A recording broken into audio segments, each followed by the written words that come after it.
اعوذ باللہ من الشیطان الرجیم بسم اللہ الرحمن الرحیم السلام علیکم ورحمۃ اللہ وبرکاتہ۔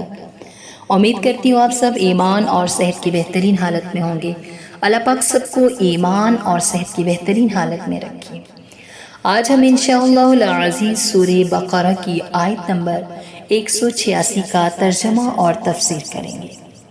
وَإِذَا سَأَلَكَ عِبَادِي عَنِّي فَإِنِّي قَرِيبٌ، اور جب تجھ سے پوچھے میرے بندے مجھ کو میرے بارے میں تو ان کو بتلائیے فَإِنِّي قَرِيب، میں قریب ہوں۔ أُجِيبُ دَعْوَةَ الدَّاعِ إِذَا دَعَانِ، میں قبول کرتا ہوں دعا مانگنے والے کی دعا کو جب مجھ سے وہ دعا مانگے۔ فَلْيَسْتَجِيبُوا لِي، اسے چاہیے کہ وہ حکم مانے میرا۔ وَلْيُؤْمِنُوا، اور ایمان لائے مجھ پر۔ لَعَلَّهُمْ يَرْشُدُونَ، تاکہ نیک راہ پر آئے۔ پچھلی آیات میں روزہ اور رمضان کے احکام اور فضائل کا ذکر تھا، اور اس کے بعد بھی ایک طویل آیت میں روزہ اور احکام کے روزے اور اعتکاف کے احکام کے متعلق تفصیلاً بیان ہے کہ درمیان کی اس مختصر آیت میں بندوں کے حال پر حق تعالی کی خاص عنایت، ان کی دعائیں سننے اور قبول کرنے کا ذکر فرما کر اطاعت احکام کی ترغیب دی گئی ہے، کیونکہ روزے کی عبادت میں رخصتوں اور سہولتوں کے باوجود کس قدر مشقت ہے۔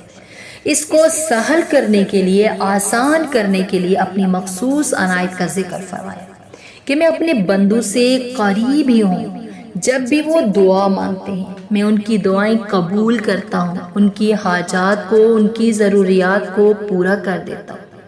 تو ان حالات میں بندوں کو بھی چاہیے کہ میرے احکام کی تعمیل میں کچھ مشقت بھی ہو تو برداشت کریں۔ تو اس آیت میں انی قریب فرما کر اس طرف بھی اشارہ کر دیا کہ دعا آہستہ اور خفیہ کرنا چاہیے، دعا میں آواز بلند کرنا پسند نہیں ہے۔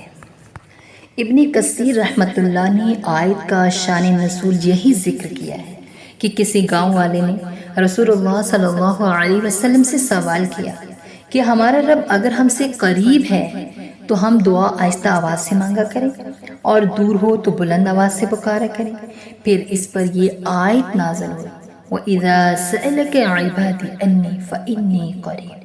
تو ہمیں بھی چاہیے کہ ہم اللہ سے مانگیں، چاہے ہم آہستہ آواز میں مانگیں، چاہے ہم جون سی زبان ہو اس زبان میں ہم اللہ سے مانگیں، ہماری اللہ پاک دعا ضرور قبول کرتے ہیں، یا تو پھر اللہ پاک اس سے اچھا ہمارے نعم البدل عطا ہمیں کرتے ہیں۔